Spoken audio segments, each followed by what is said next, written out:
Committee. I'll just start by reading out some points from the protocol. Only speak when invited to by the chair. If you wish to speak, please raise your hand and direct all communication to the chair. Please ensure that your mics are muted when you are not speaking, apart from the chair, who does not need to mute their mic. When speaking, please be succinct and do not exceed the allocated time. If you are referring to a specific page or picture in a report, please refer to the page number. If you are having technical difficulties, please use the chat function in Google Meet to alert the meeting. Please do not use the chat function for putting formal questions to the subcommittee. Any persistent disruptive behaviour will result in removal from the meeting. Applicants and all other parties will be asked to leave the proceedings after their item is concluded. Once all applications have been considered, any remaining parties will be asked to log out of the meeting. Each party will be notified of the decision within 5 working days. Please could I ask the subcommittee to appoint a chair? I'd like to nominate Councillor Bell, please. Okay, thank you, colleagues. And welcome again, everyone, to the meeting. We have no apologies for absence. The 3 of us are present. Any declarations of interest? None. None. No. None. And our licensing subcommittee procedure should be sent out to everyone as part of the agenda pack, but it's a pretty standard procedure. Very briefly, after an introduction from the licensing officer, it'll be over to the applicant to make their case for up to 5 minutes.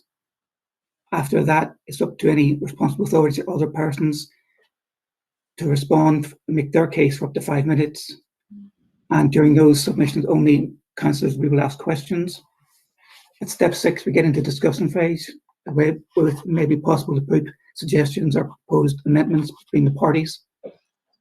And after those have been exhausted, I'll ask everyone to make concluding remarks, and I take concluding remarks in the same order as the original remarks. And as Mr. Gray advised, after that, you will be asked to leave us and we'll make our decision. We have 2 applications today. So the first one is from Aldi in 3 to 5 Kingsland Shopping Centre. And I'm expecting Lisa Gilligan. Yes, I'm here. Thank you, Chair. And Sophie Quinn to speak if she needs to. Hi, yes, I'm present. And sitting on the appeal hearing today, myself, Councillor Gilbert Smith and Councillor Emma Pluvier. Our legal officer is Miss Amanda Nouth. Our committee officer is, Peter Gray, as you already know. Suba is presenting the case. David Chewett is speaking on behalf of the responsible authorities. And I think that's the parties that I've got for the first hearing. So with that, if Suba, you could please outline the application for us. Thank you, Chair. Licensing Service are in receipt application for a premises license under Section 17 of the Licensing Act 2003 for Aldi, Units 3 to 5, Kingsland Shopping Centre, Kingsland High Street, to authorize the supply of alcohol for off sales in the agenda. Representations remains from the licensing. The applicant has submitted additional information which has been circulated. I have nothing else to add. Thank you, Chair.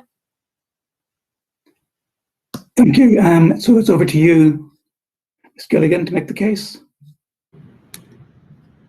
Thank you very much, Chair.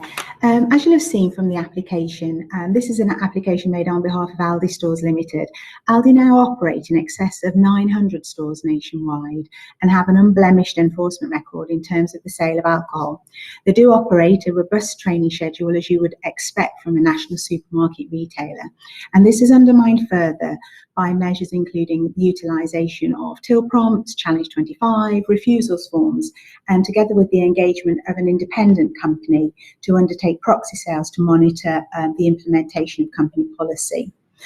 Set out within the further submissions, and also I think on page 15 of 24 of the application, there are conditions which were agreed with the police in consultation prior to this application being submitted, and then those conditions which had been previously agreed were included within the body of the application. I won't take you through them all because obviously you and your colleagues are able to read those for yourselves, but would probably highlight a few for particular reference. Obviously CCTV is there, which is something you would expect. There's to be a limit in relation to the strength of alcohol which is sold, offered and agreed with the police at 5.5% ABV for ales, lagers and ciders. No spirit miniatures, challenge 25, incident logs, etc. And I think that all sales as well to be age verified when making a purchase of alcohol. This door security is also covered within those conditions. You'll see there are some 22, and as I say, in the interest of time, I won't go through them line by line, but I'm obviously happy to take any questions should you or your colleagues have any. Your policy from the outset identifies the local problems with off-licenses and supermarkets that sell alcohol.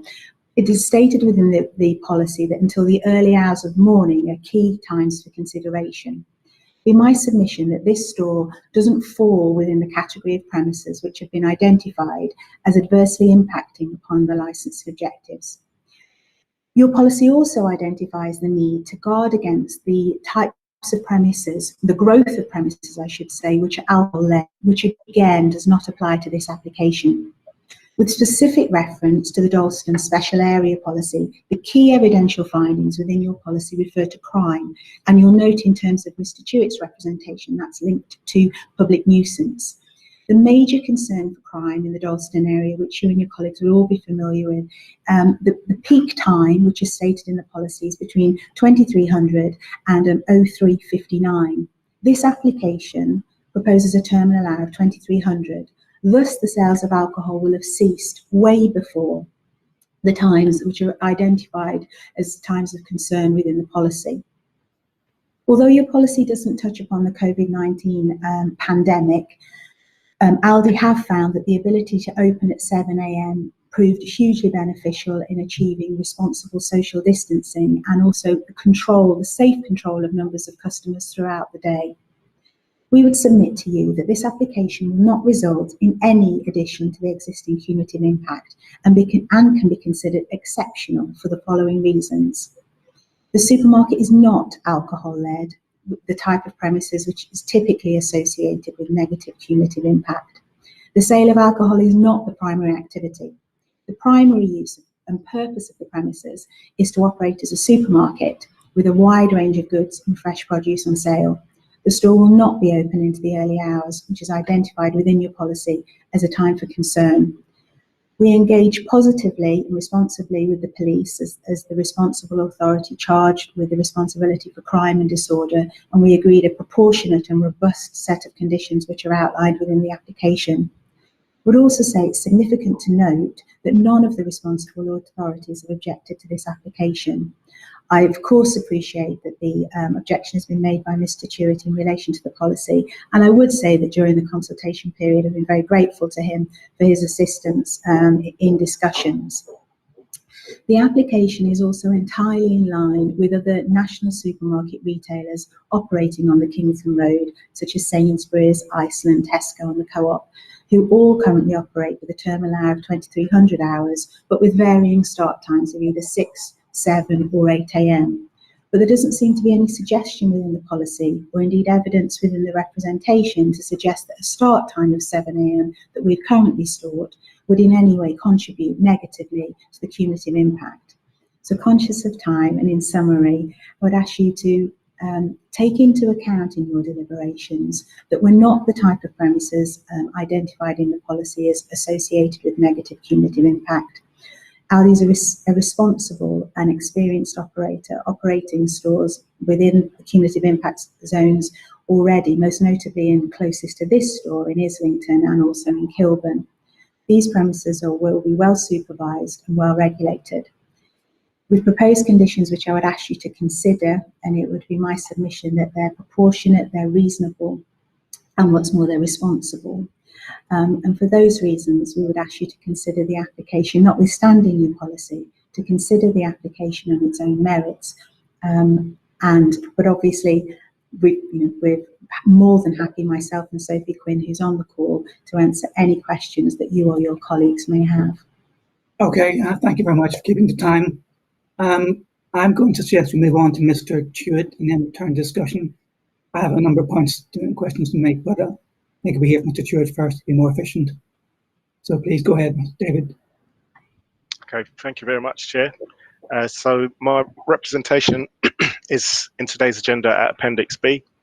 So as you've heard, it's essentially representation on the grounds of the prevention of public nuisance as a premises seeks a licence which is in the Dalston Special Policy Area. This is an area which is identified as suffering from negative cumulative impact as a result of the concentration of licensed premises in the area. In my representation and in discussions with Ms. Gilligan on behalf of the applicant, I invited the applicant to make additional submission, which is received, noted and welcomed. We also note that the applicant's application is in line or aligned with the off-licence policy within the council policy, apart from the hours that the proposed activity would commence. The application is also aligned with the hours of nearby off-licences that are run by national operators, and it's noted that there are no representations from either local residents or responsible authorities. So we are just dealing with an application that is within the Dalston Special Policy Area, which is where the representation is derived from. So I'll just leave it there for now, Chair. Thank you. Okay, I mean, that is clearly the key concern for us. The Dalston area has had an ongoing problem, and as you will know, this very day we've got another notification from the police. They're implementing a dispersal area tonight, as they did last night, or the night before that, and the night before that. People are gathering in Dalston and drinking on the streets, using alcohol they bought from shops and stores surrounding it. That is happening night after night since the lockdown was partially eased. And night after night, police resources and council resources have been sucked into Dalston to try and counteract that. We're getting another venue applying to operate. Mr. Walters, can you turn your microphone off, please? We're getting people sucked into night after night. Resources are being wasted on policing that area. And we're getting another applicant wanting to sell alcohol in this area. So it is a major concern.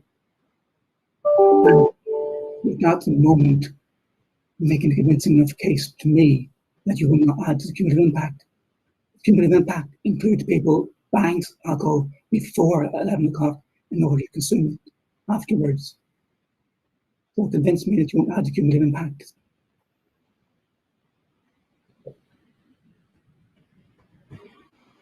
Is that as in further submissions, as in convince you? Is that a question or for now? So well, I think in terms of convincing you that we wouldn't add to the cumulative impact, that was one of the reasons, and particularly you touch upon the police. That was why we engaged with the police in terms of crime and disorder, to make sure from the outset that they were fully satisfied with all of the measures that were proposed and had been put in place. Hence, that was done prior to the application being submitted.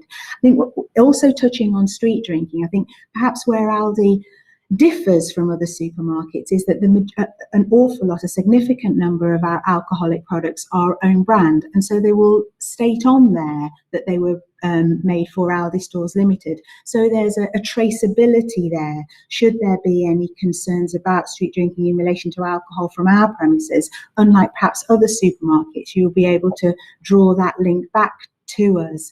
Aldi, as I say, the conditions which we believe are in place, we firmly believe will ensure that we don't impact in any way negatively, most particularly late at night, where the policy identifies that late at night in Dalston, that is a particular area of concern for the licensing authority and for the police, and hence we wouldn't intend to.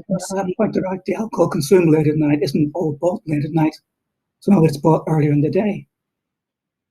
And I think it's the only, with all due respect, the point in making that is that is obviously what the policy identifies as the key areas of concern in Dalston where crime, etc., is committed late at night. Would also say that alcohol is not our primary, I can be, I would probably defer to Sophie on this, but alcohol is in no way the primary focus for this store. It is a full service supermarket which will offer food, kitchen goods, fresh produce, flowers, newspapers, and alcohol is just, a very small part of the offering which customers, would look to expect. But it's certainly not the sort of premises where you would go for cheap, strong alcohol, the types of which would lead to some of perhaps the problems which you have identified. This is very much a national supermarket operator where prices would be in line with those which we would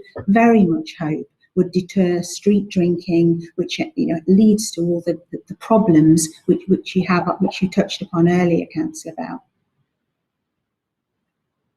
Colleagues? Smith? Yeah, I mean, Chair, I personally would be much more comfortable if the hours aligned with LP3 and LP4 of our core hours policy and the sales of alcohol, off sales of alcohol policy.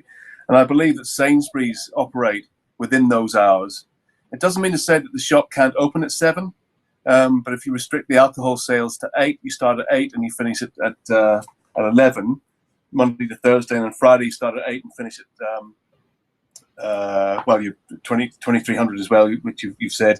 And then obviously Sunday is a bit of a concern. The hours on a Sunday are 10 to 22:30.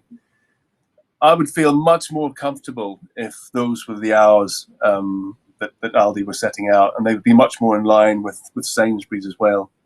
So I don't know if Miss Gilligan, you could sort of answer that.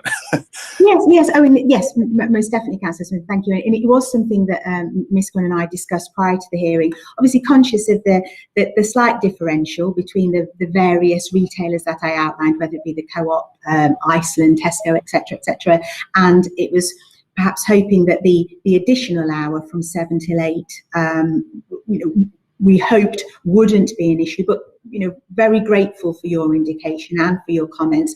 And we would, my client would have no issue in amending the hours for the alcohol only as opposed to opening to the 8 AM start time. And obviously above and beyond all of that, without needing or wishing to, there would be,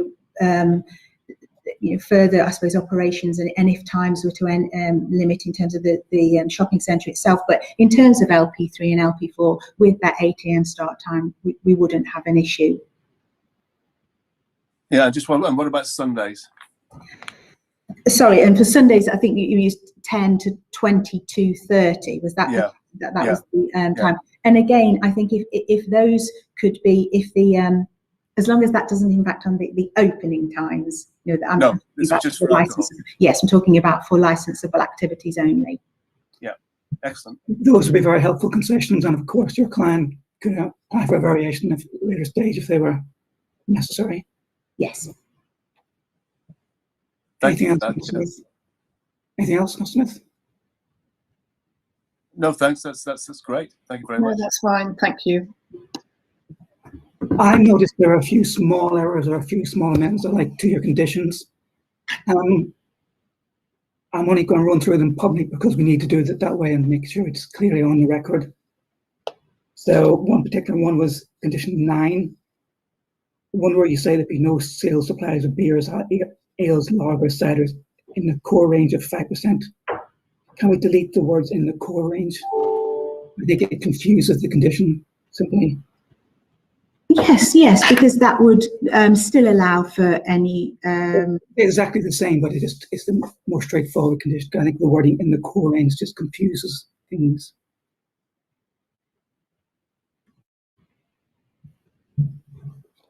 I agree. I think with what that. we were trying to ensure that if there were any special or unique for a particular, but I think that would probably, that we were trying to just ensure that. But I think, say for premium beers, that will cover that. It's just the words in the core range I want taken out because I think they're confusing and just don't add anything to the condition. A number of things you say upon request, which is unnecessary to write. And in the second condition, second paragraph, surely should be by or with the police, not to the police. Sorry, which one? Sorry, I was What about the precise conditions of the cameras may be agreed? Oh, yes.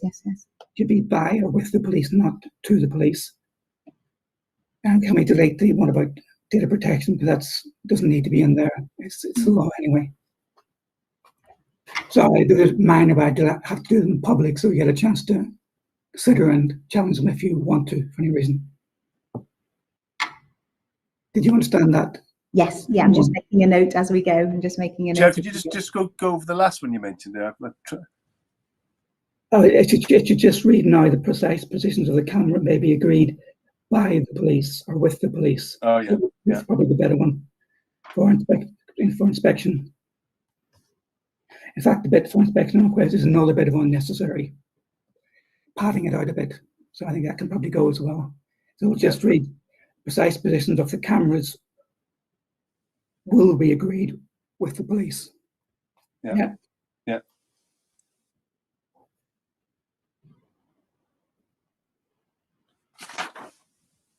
So again, let's just try to make it as straightforward and as simple as possible so it's as enforceable as possible.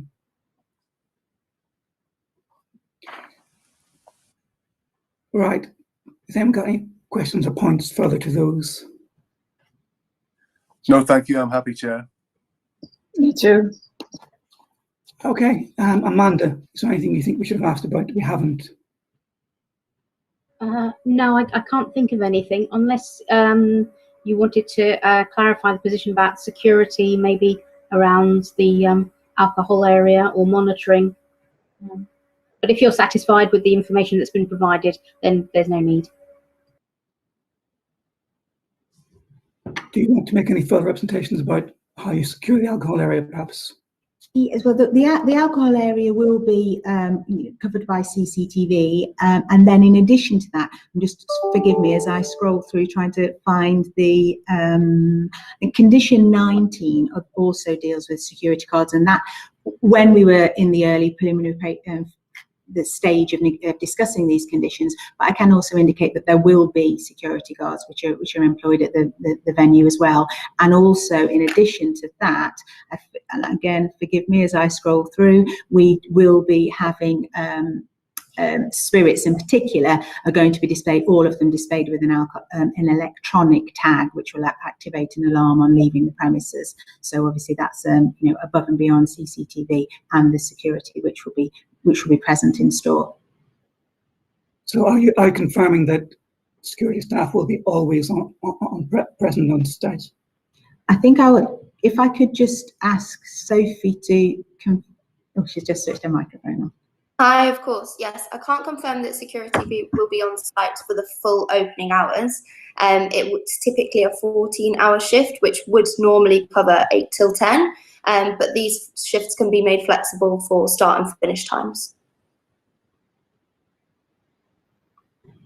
But obviously we would be, if it transpired that our 14-hour shift wasn't sufficient, because I think the wording of the condition there, we would be guided by advice from the police, because I think that was, that's why that was built in there. I'm not aware of any supermarket I could go to that doesn't have security staff on. Any sizable one, any chain supermarket that doesn't have. If I went to Sainsbury's, there's more than one. A large Sainsbury's, there's more than one security guard. There's a team of them at any time. Yeah, there's definitely opportunity for security guard as well. I'm not sure why you couldn't have at least one security guard on at all times. It's definitely option. I just can't 100% confirm that that is the case, but we can definitely look into it. Amanda? Just to clarify how they're going to monitor or secure the area until 10 a.m. On Sundays. The alcohol itself, we're not in a position to, it's not like a shop within a shop. We won't be in a position to cordon off or pull down a shutter, but tills won't, for stores where we have opening hours that are different to the sale of alcohol, tills won't be able to process the sales of alcohol. So customers, signage can be put up in store, but from a physical, a bar on it, a stock can be put on the till in terms of alcoholic products until the start time. That was how it was achieved during COVID, where stores were opening earlier, but premises licenses, when perhaps previously where we'd had stores that were only started with an 8 a.m. license in other parts of the country, but they were opening before that for sales, for priority workers or for the elderly, but the stores weren't legally allowed to sell alcohol, so tills were limiting in that respect, which is exactly what would happen here. And I think as well that is exactly what the starting position was with the store on Holloway Road in Islington, with the 7 a.m. opening and 8 a.m. alcohol. Chair, can I just reiterate the fact that the signs, they've got to be really clear, bold, Yes. bold and clear for everybody. Yes. Of course, I mean, it would be the last thing that we would want to confuse or in any way antagonise our customers, or it not be very clear and well understood by all members of staff. But yes, they would, and as I said, fortunately, this wouldn't be the first store where it has happened, so that we are well versed in how to deal with that and ensure that customers and staff alike are fully aware of the restrictions. I still don't know why there couldn't be a condition requiring a security guard at all times. Well, I think all I would say in relation to that was, in terms of crime and disorder, that was the wording with the condition that we'd agreed with the police, which they were satisfied with, given the location of the premises. That was the reasoning for it. As Sophia said, I think generally speaking, we're looking at a 14-hour shift in any event. But that was the reasoning for the condition, as opposed to seeking to avoid anything. Yeah, if So it were to be a requirement for Dalston, it could be looked into. Local, there's a security guard at all times. I go to a larger unit, there's a team of security staff available at all times. I'm not clear why you couldn't have someone at all times. I think it was whether or not it was necessary, and we can have some. Apologies. Sorry, Sophie, I think I spoke over you there. Maybe you could just... Apologies, Lisa. Chair, can I just read out that condition? It might help. 16. Yeah, of course. No, all I was going to say is... will at all times maintain adequate levels of staff and security. So at all times is in there already. Condition 16. Yeah, that does leave it open to their interpretation of what's adequate. I was trying to firm it up a bit, because I really don't see why supermarkets this size would not have security staff at all times. No, well, neither do I. I mean, maybe that wording needs to change then. So if you were going to add something. Lisa, shall I take this one? Yes, please.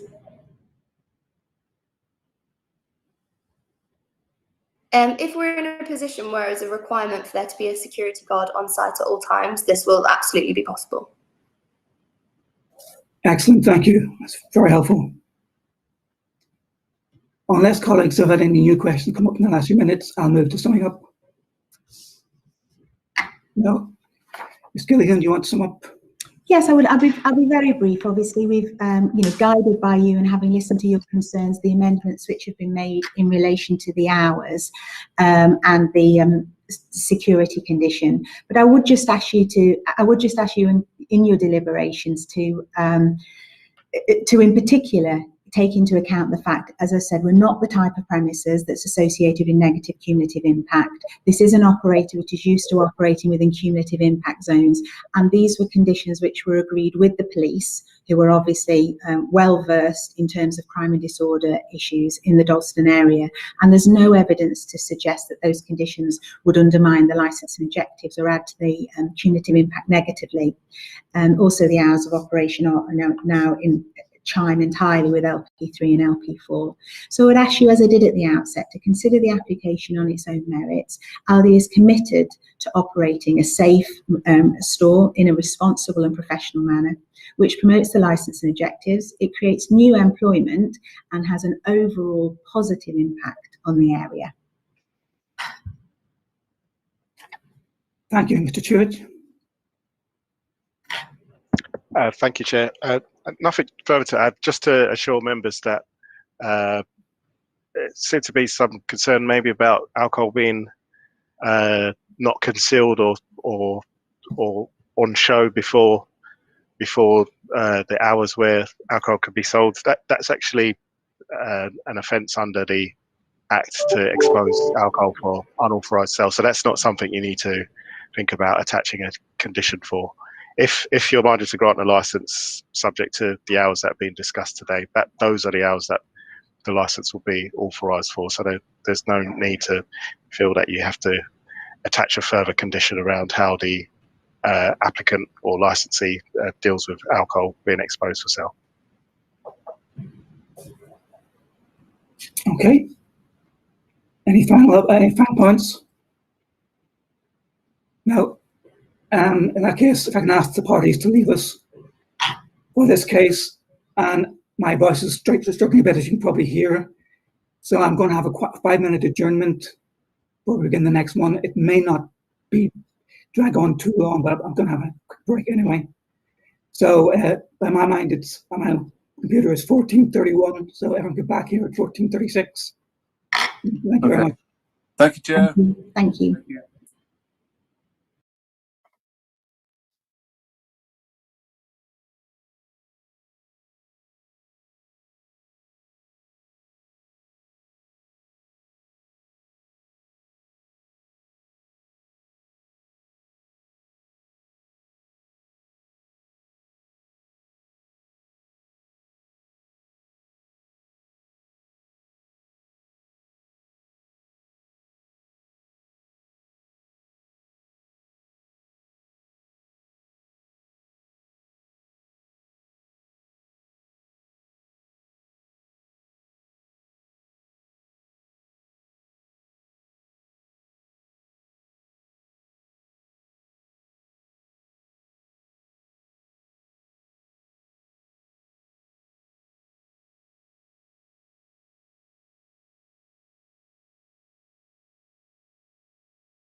if you were to grant the license, as well as Andrew Bamber, who's our crime and disorder and policy expert, who's prepared a report in the additional bundle. Okay, and Mario, can we start streaming again? Yes, Councillor Bill, we can. So we're still live and we're now being broadcast to YouTube. Thank you, everyone, and welcome back. I ran through a procedure earlier on, so unless I'm asked to do so, I plan to do it again. The parties that I'm aware might be speaking on the next application are Mr. Gary Grant, solicitor for the applicant, Mr. Barry Cansfield for Pegasus, who are a planning consultancy involved in the application, and David Walter from Amazon, with an Andrew Bamber being called possibility of evidence. And as we established, a David Crank, solicitor, also on the call, but not expecting to speak. And we have Mr. Chewett speaking for the licensing service. And the members, as before, are Councillor Smith and Pluvier and myself. So with that, if I could ask Subha Sharmana to introduce the application, please. Thank you, Chair. Licensing service are in receipt of an application for a premises license under Section 17 of the Licensing Act 2003 for 29 to 31 Kingsland High Street to authorize the supply of alcohol for off sales as stated in the agenda. Representation remains from the licensee. The applicant has submitted additional information which has been circulated. I have nothing else to add. Thank you, Chair. Thank you. Now we got this additional bundle, a lot of detail from the applicant, and we've all had sight of that for a couple of days now. Mr. Grant, we normally try to keep roughly 5 minutes. We are flexible about that, but I will stop you if you go on much more than that. But other than that, it's over to you to make the case for your client. Thank you. I'll do my best not to try either your patience or your voice at the moment, Councillor Bell. My written submit, in fact, they were submitted on the 10th of May, that bundle. I think there was an error in uploading it to your system, but you've had it for quite some time. I've made substantial written submissions that you will find in the additional bundle between pages 1 and 13. And I hope you've had a chance to consider those. I don't intend to repeat everything within that. You also have a statement from the proposed DPS and regional manager of the Amazon Fresh, David Waters, as well as an expert report from Andrew Bamber, and both those witnesses are here to help you with any questions. In short, this premises is a vacant purpose-built retail unit at 29 Kingsland High Street. It is owned by the council. So that is who Amazon have entered the lease with. It has an additional factor, of course. It means that with the council as the landlord, you have an additional level of supervision through the lease, as well as through the licensing regime. If you were to grant this license, this will be one of the first Amazon Fresh in the country. They've already opened in Wembley, Ealing, White City, Canary Wharf. Wembley and Ealing were both granted within cumulative impact zones, and a further grant in Islington, not dissimilar site to where this is, was granted on the 25th of May this year, also in Islington's cumulative impact zone. What has happened for those that have opened is they are proving extremely popular with local residents and people who already work in the area, and we've included some online reviews within the bundle at pages 71 to 73. People say it's like stepping into the future, great customer service, reasonable prices, a unique and wonderful experience. The uniqueness is the Just Walk Out technology. You walk in, technology follows you, it works out what you've taken, what you've put back, and you simply walk out. So in other words, all the staff who are there can concentrate on customer service rather than tills, and people don't have to spend too much of their valuable time queuing up. It's much quicker, more seamless process that's proving extremely popular. You will see from the plan in the agenda papers at page 18, this is a small unit. It's only 197 square meters front of house. It's not as big as Aldi, for example. The alcohol area is tiny. It's less than, by condition, less than 10% of the value of the entire space, and it will include a small curated range of alcohol, but this is not an alcohol-led premises. And your policy makes clear for Dalston, it's your policy paragraph 3.9, that the special policy in Dalston has the aim of continuing to manage the growth of premises and persons in the area, particularly those that are alcohol-led. This is not an alcohol-led premises.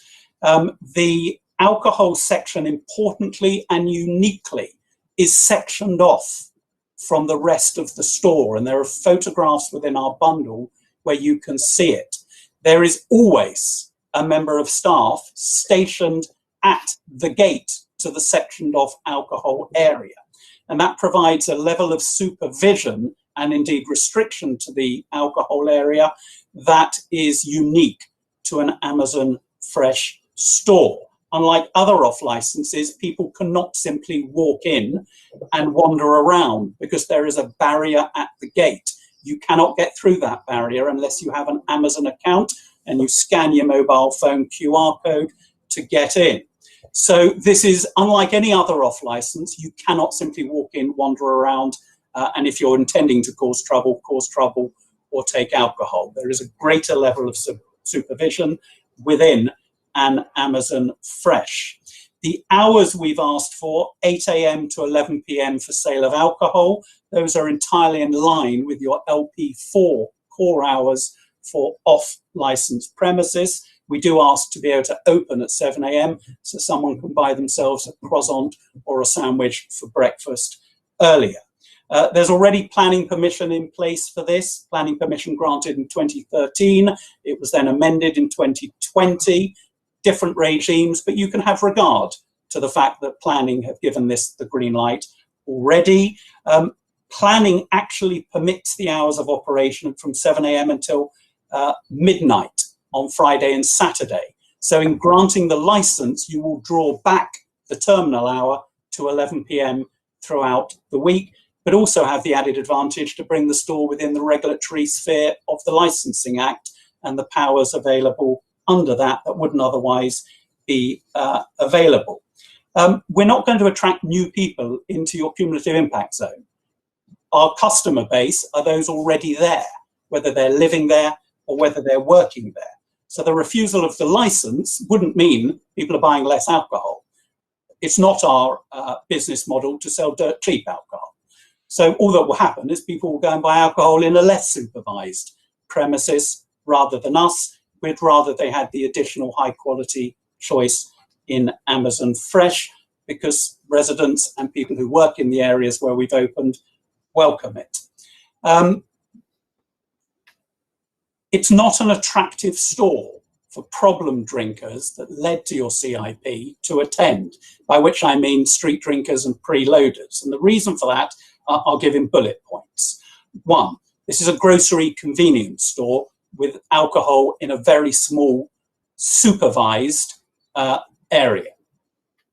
There is no easy entry to the alcohol area or indeed to the store itself unless you are an Amazon account holder. There are no cash purchases. There's no tobacco on sale, meaning people going out for a big night out who generally want to buy tobacco together with alcohol are not going to come to our store. We're not selling super strength beers, ciders, etc. Above 6.5% or indeed miniatures of spirits. There's lots of CCTV around the venue and we're not open very late, the sort of hours where the problematic drinkers are there. Your policy at 3.3 says that applications which are likely to add to the cumulative impact will normally be refused. We make these points. We're not likely to add to the cumulative impact. Secondly, your policy says either refused or subject to certain limitations. We've offered a comprehensive suite of conditions.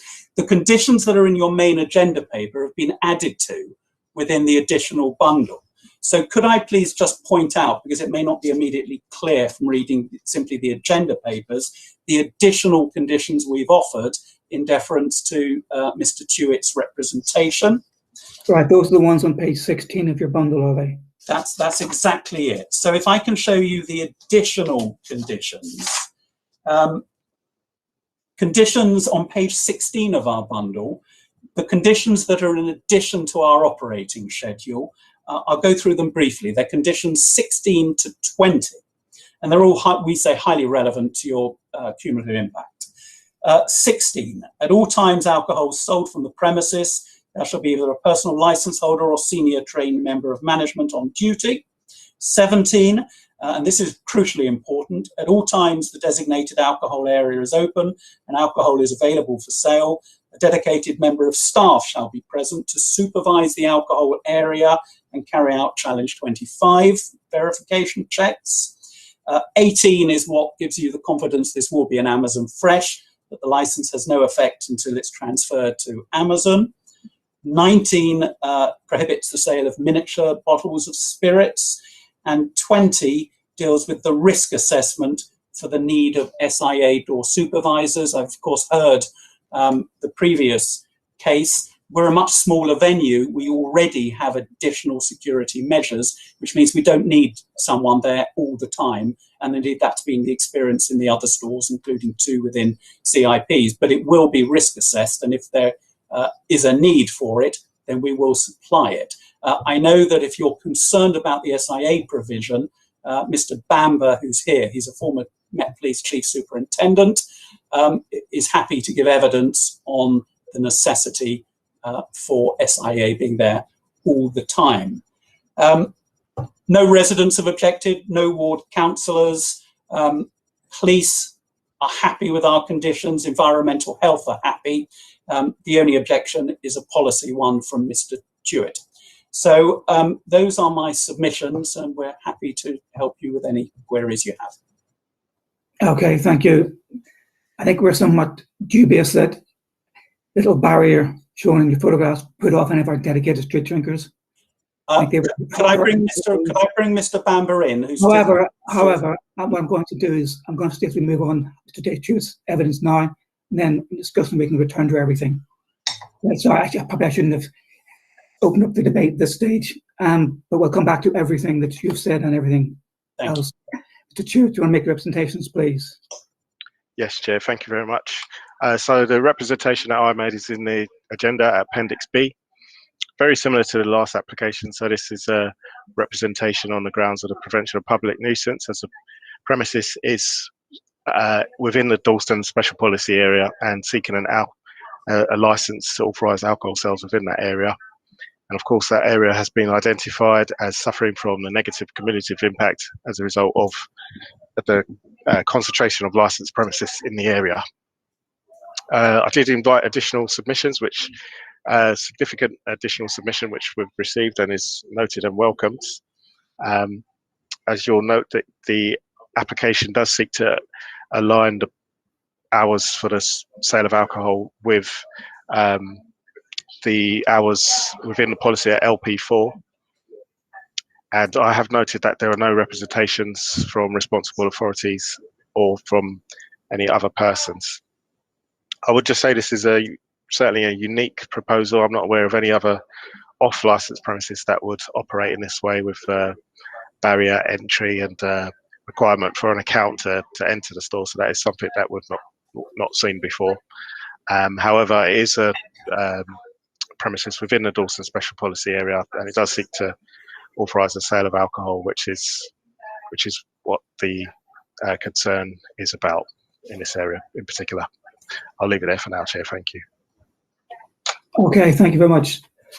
Discussion phase, then we're in. Councillor Smith, anything you want to raise? Yes, I mean, just on the operation of the gate going into the alcohol section, I mean, is that going to be closed at all times and then opened when someone sort of goes up there with their mobile phone kind of thing, slides across and they can go in? So just a little bit of explanation about how that gate will operate, number one. Number two, you know, this could be a challenge for some youngsters who want to grab a beer or whatever. They may, I don't know, sign up to Amazon or use their parents' phone or whatever. I mean, what I mean, how is that going to work in terms of? I mean, I know you've got challenge 25, so I presume that anybody on that, the person at the alcohol area, if they see someone and they're a little bit suspect, they will be challenged. I presume that's how it will work. But just to talk through those sorts of issues as to how you will prevent the kids thinking, right, how are we going to do this?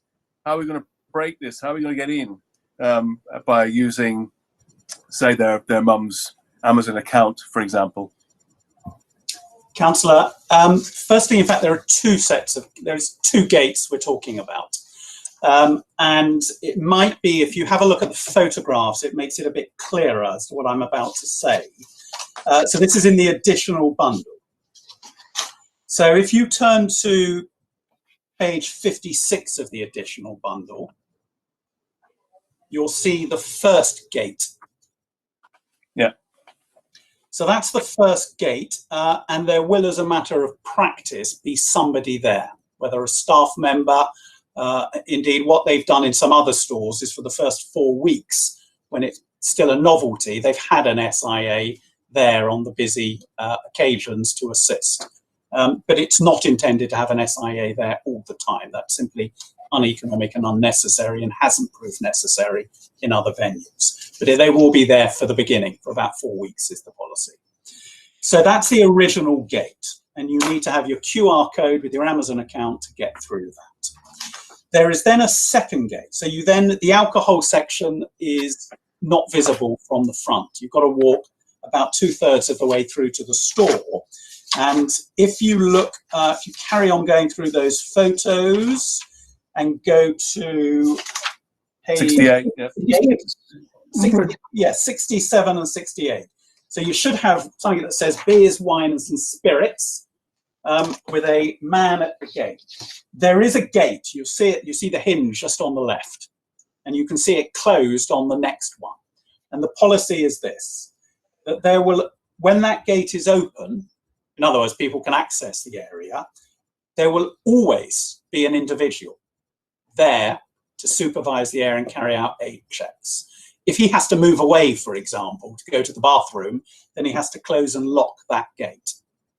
So that's why we say the opportunity for kids to try it out are reduced in this sort of store compared to others. So that's... Mr. Grant, just to clarify, this gate cannot be opened with a QR code on a phone. No, can't be. Right, fine. And it's lockable. Lockable. Yeah, great. Thank you. And it might be... at this stage, could I bring in Mr. Bamber? Because as I say, he has done some unannounced visits to these stores, because he was also sceptical when he first got an instruction for Amazon Fresh. And his experience, I think, may assist, bearing in mind his vast experience with the police. For his sins, he was also an assistant director at a local authority in London, so he's seen it from both sides. Mr. Bamber, can you assist the councillors, please, with their queries? Yes, certainly. As you would expect, with my background, my expertise and responsibilities I had as a police officer and as an assistant director, when I was first asked to do this, I had exactly the same questions that you've voiced. How on earth does this work? How does it prevent crime, nuisance, etc.? So in my head, and as I'm sure it's in yours, you have a traditional supermarket where anybody can walk in. So they walk in and you see wines and beers on a rack, not supervised at all by anybody. And the high volume spirits tend to be behind counters in small off licenses. But if you go to the nationals, you'll have the aisle stacked with high value spirits. And of course, people can shoplift. They can grab and run, or they can try their luck and pick it up and have an argument and discussion and disturbance with somebody at the till. Well, none of that can happen in these stores. Supermarkets tend to have security staff on duty for shoplifting. They're not there for licensing issues. They tend to be in the main primarily for shoplifting. So the first thing people have got to get over is the barrier to entry. And they're not little gates. They're quite substantial, and there are flashing lights, there are green lights, there are red lights. It's very similar to the sorts of things that you see at railway terminals and airports. And it puts you off. It put me off when I first looked at it.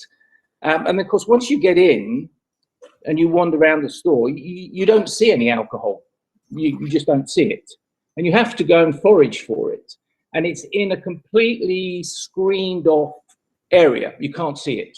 So you then have to present yourself at a gate.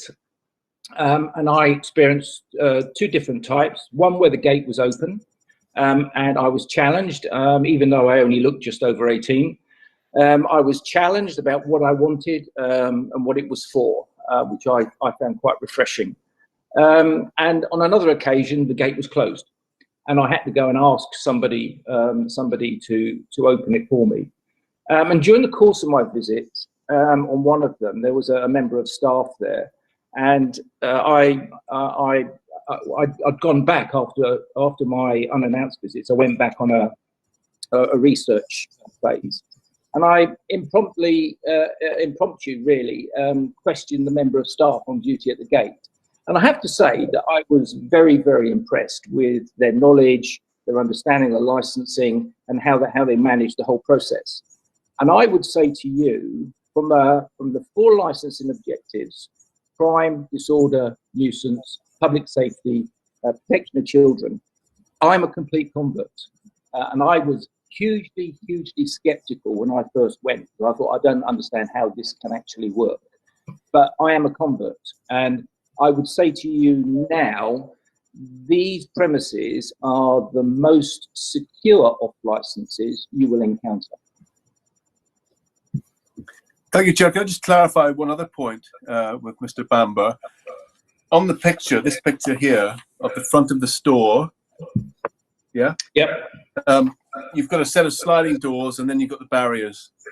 So in the event of anything happening, is there an ability to kind of just lock those front doors, for example? I think you need to address that one to Amazon, because obviously there's a way of locking doors. There always is. Yeah. And there's always and there is a member of staff there. But the first challenge is to get in. And if you're not registered, you won't get in. Go to your point, young people using mum's phone. Yes, they could use the phone and then get in, but their biggest challenge thereafter is to convince the permanent member of staff on duty at the gate that they can access an alcohol area, which you won't find in any other off-license other than an Amazon off-license. And the entrance and exit to the alcohol zone is the same? One way in, one way out. It's narrow. It gives you a sort of feeling of a confined space. And so it's only one person can walk in and one person can walk out. You can't walk in 2s and 3s or anything like that. It's a 1 in, 1 out. Yeah. And how do you get out of the store? Back the way you came. Right. And also, and do you have to use your phone? Do you have to tap your phone again to get out? No, you don't. My experience was I didn't tap my phone. But the other thing that I found refreshing is that the staff in the store were all supervising, so they weren't on tills. So I mean, I go to a number of supermarkets where there's not many people in the aisles, and they're all on the tills. You go into Amazon, there's nobody on tills, therefore they're all on the floor, and they're supervising the shelving. And given that these are small stores, it's not confined, but it's condensed, and so you're always seeing members of staff supervising the area. So if I wanted to do something, I would find it quite intimidating if I wanted to try and shoplift or anything else like that. So moving forward, and then this is away from licensing, I would like to see what their shoplifting figures are, because my view is that there'll be a drastic reduction in the levels of crime with these types of stores. Thank you very much for that. Councillor Bluvier, any questions? If Chair, not, I've just got one more just about the hours, and I think probably Mr. Grant suspected that I may raise this. Just the Sunday hours, because obviously we've got LP4, which talks about those off sales hours, but it doesn't really speak to Sunday within LP3. I just wondered if you might come back on that point about as to whether you might be able to adjust the hours to Sunday hours within LP3. But we would simply say we think your policy has it right. So your policy for off sales is what we've matched. So we would rely on and pray and aid your own policy. Obviously, it's a power of the subcommittee to refuse, grant, or grant according to whatever hours or terms you deem fit. But we would ask for your policy hours. If someone on a Sunday morning, remember, we're not attracting the street drinkers for the reasons we've explained. But if on a Sunday morning someone wants to go out and buy their dinner with a bottle of wine or a can of Guinness to have that night, why should they have to wait until 10 o'clock to do it? Yeah, Chair, would it be okay to bring in David to just talk about that very briefly, the sort of distinction between LP3 and LP4, just Absolutely. in regards to Sundays in particular? Yeah, when the policy was developed, Councillor, I think we deliberately put in 8 till 2300 for hours for the sale of alcohol for off sales, just to reflect, sort of modern ways at which people carry out shopping. If we go way back to licensing Act 1964, there's a clear distinction between hours during the week, Saturdays, Sundays, and Good Friday, but we've moved away from that now. So 8 till 2300 is what we consulted on and agreed the policy should be for hours for supply of alcohol consumption off the premises. Yeah. Okay. Thank you for that. Sorry, that Sundays was Mr. Tuitt. Can you clarify about Sundays? Did he have any issue with Sundays being the same as well? When it comes to off sales, that's what the policy is at the moment, isn't it? So I'm fine with that. That's what we consulted on, and the approved policy is. Okay. Councillor Smith, would it assist if I brought in the proposed DPS, and I should say the application could be amended to name David Waters as our DPS, to answer your question about closing the front sliding doors in an emergency? Yes, please. Yeah, that'd be great. Thank you. David Waters, can you help us, please? Yeah, absolutely. So yes, we've got the ability to close the doors at any point. It is an automated process. It's very simple to do, and we've got some standard operating procedures in place that all of the store team are trained on, in terms of any sort of escalation of when they would need to do that and when they would need to use that system. Thank you. Can we just clarify what you referred to in passing there? The ownership and the application of this is slightly complicated for commercial and other reasons. So the initial application we have before us is actually on behalf of Pegasus Planning Group Limited. But Yes. you said in your bundle that you're intending that Mr. Waters would then take over the DPS? Yes, so Mr. David Waters will be the DPS who can be named on the license if you're to grant it. He holds a personal license, and that's who's just spoken to you. And then he is seeking to transfer that again to a suitably qualified individual. Pegasus is the applicant, but there is a condition we've proposed, which is condition 18 of our list, that means the license has no effect until it's transferred to Amazon.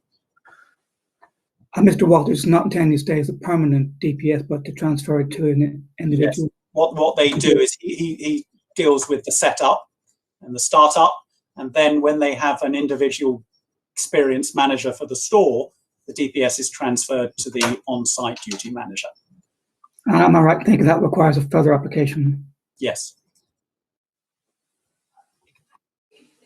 So just on that point, Chair, just to get my head around the sort of legality of this, Pegasus are applying for a license, essentially, which is then going to be transferred to Amazon. Why did you do it like that? I know you say commercial sensitivity and everything, but we knew about Amazon Fresh months and months ago. It's been going on in America for years, so I don't really see what the sensitivity really was about. But can you just go through that sort of technical, legalistic point as to why you're doing it this way? Yes, because there were commercial, particularly this application went in prior to any of the Amazon Fresh opening. In the UK, yeah? In the UK, yes. They've had Amazon, they call it Amazon Go in the States, and they've got, they've been going since 2018 in the United States.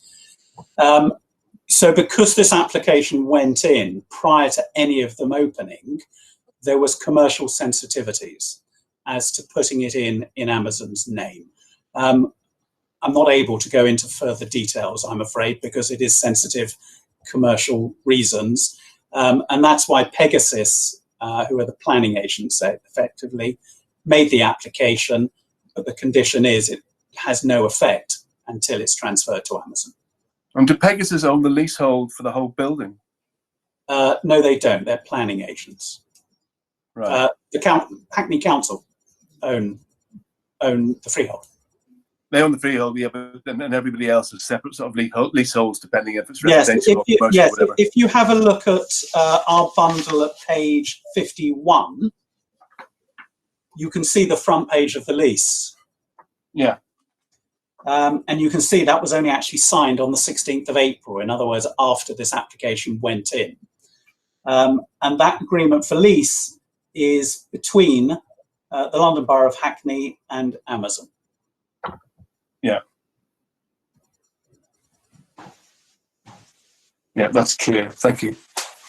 And just for the record, that conversation was mostly about matters which aren't strictly licensing, but it was helpful to get clarify some of those issues in our minds, and we would have separated out any that were actually not licensing matters when we come to our decision making, and still will do so, obviously.